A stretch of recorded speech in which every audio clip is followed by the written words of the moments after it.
Yo people, what you saying, what you spraying?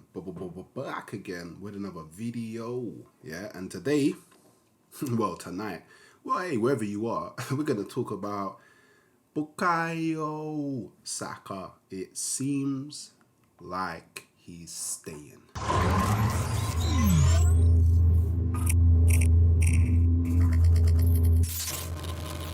Look people, if you're new around here, do me a few things. First of all, subscribe to the channel. That's the most important part, because obviously we need more and more of you to hit new heights, new goals and all of that good stuff. Make sure you're liking, hitting the notification bell and dropping a comment on this video and let me know.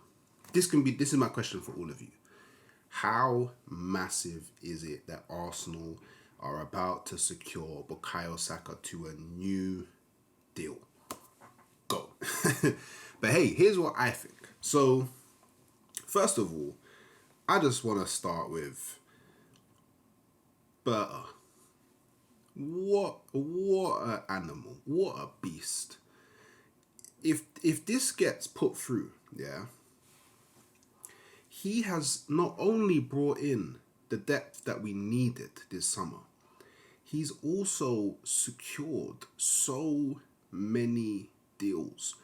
Players want to stay at the club, and that can only be because they believe in the vision. They believe in the vision, they see what we're doing, they understand the plan, they understand the direction, and they still believe in the project, the process, the phases. They still believe. This is massive.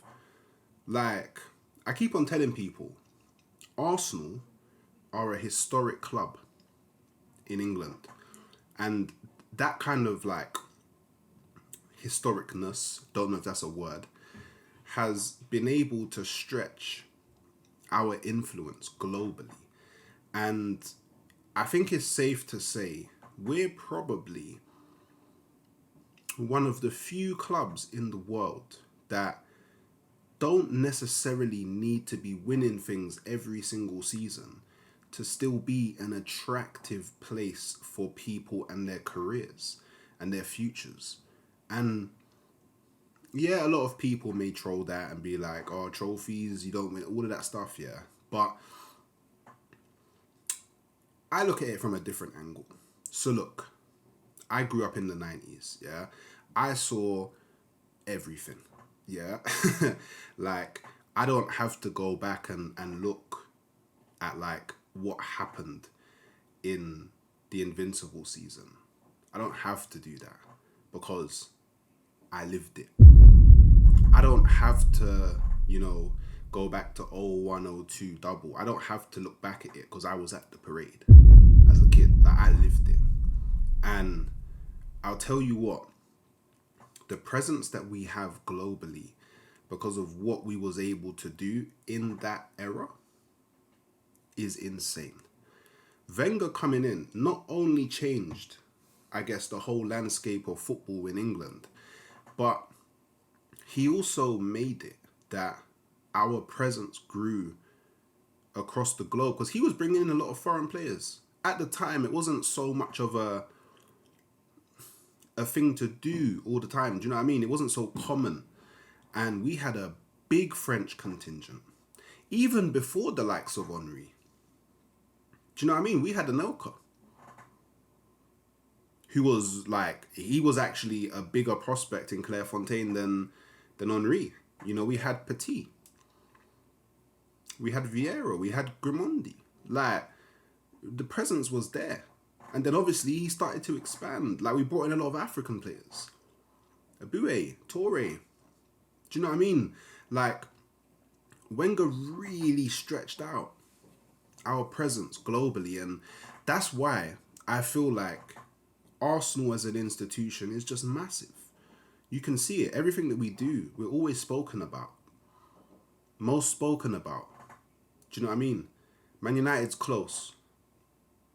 And obviously I'm an Arsenal fan, so maybe I see things through an Arsenal fan lens, and that's fine. I got my biases. I'm well aware. I'm biased. I'm not even trying to say that I'm not. But we are actually massive. Because look, when we talk about Bukayo Saka, yeah, let's be completely honest, yeah? Cool. Maybe no one's gonna come along and be like, we'll give you 100 million for Saka. Maybe no one's gonna do that. We don't know. Maybe it will. But maybe they won't. But I guarantee you this. If Saka didn't choose to extend with Arsenal, everybody will be trying to sign him. Everybody will be offering him contracts. Everyone.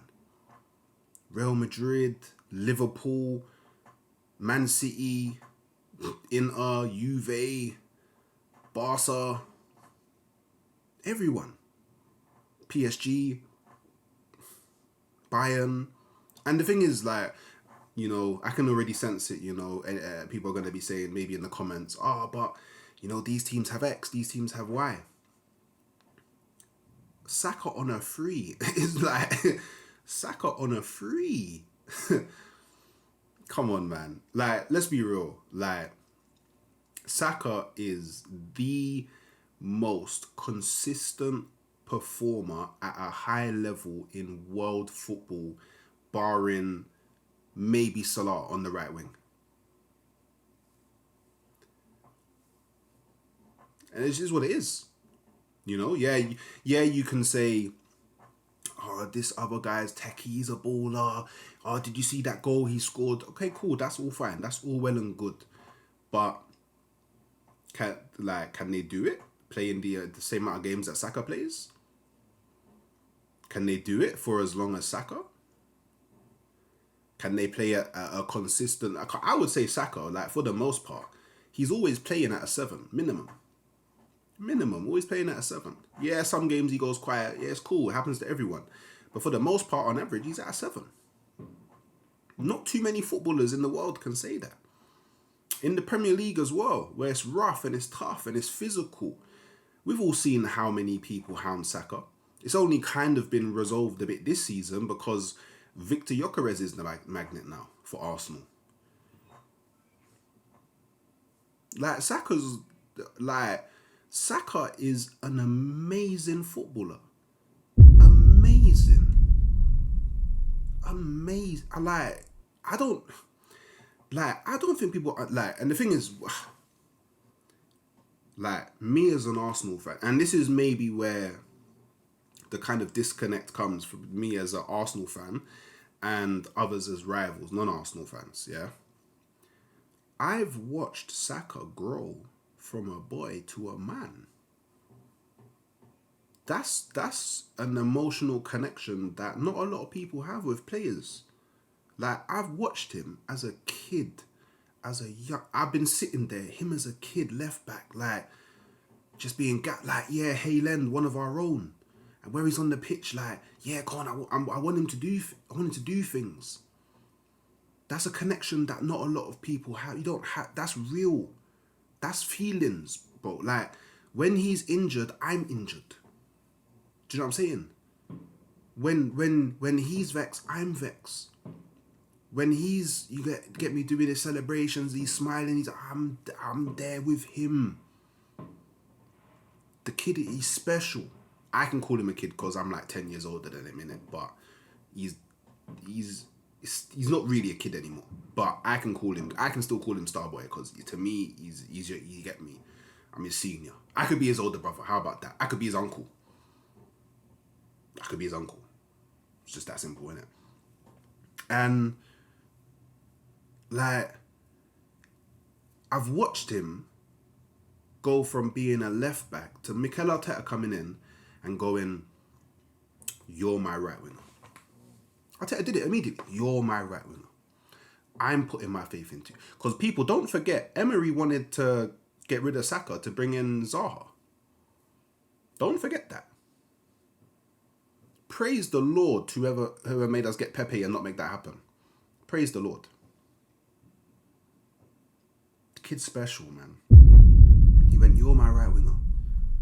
I'm putting my faith in you. And now I'm watching him wear the captain's armband. Look, Look, people, yeah, I've gone on for a minute in it, yeah, and it's probably gonna F me up in it, but because it's, to me, like, when it comes to Saka, it's a heart thing, man. It's a feelings thing. I won't lie to you, people. It's a, like, I tell people already, like, Arsenal's in my heart. Like, I bleed red. Like, well, I know humans bleed red anyway, but I bleed a red, yeah. Now, as I came across this, yeah, and look, obviously it's probably really early stages, and over the next few days, weeks, maybe international break, we'll start seeing more sources come out with it. But this is from Sasha Tavaleri. If I got that or first time, I'm nang. Arsenal have finally struck a verbal agreement with Bukayo Saka to extend his contract. It will be a yearly salary worth around 12.5 million. This is the equivalent of 235,000 a week. Now, obviously, there's no length. So obviously, these are early murmurs, yeah, and there's still a lot more information needs to come out, and I expect that to happen over the coming weeks. But I'll leave you with this, yeah.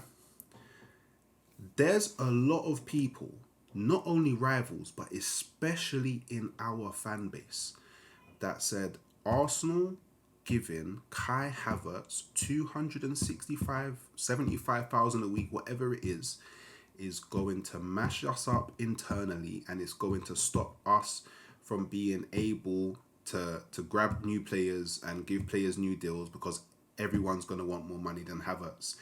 Every single last person we've given a new contract to and brought into the club has been given a salary less than Havertz. So I want apologies. Comments below, people. Let me know your thoughts on this early news on Saka. If you're like me, how happy are you? Let me know. If you're a rival, how vexed are you watching Arsenal secure another signing of one of their main players without winning trophies? Because apparently they're the most important thing in the world, and players don't sign if you don't win trophies. So yeah, let me know. And as always, I love you and leave you, and I'll catch you next time, people. Blessings.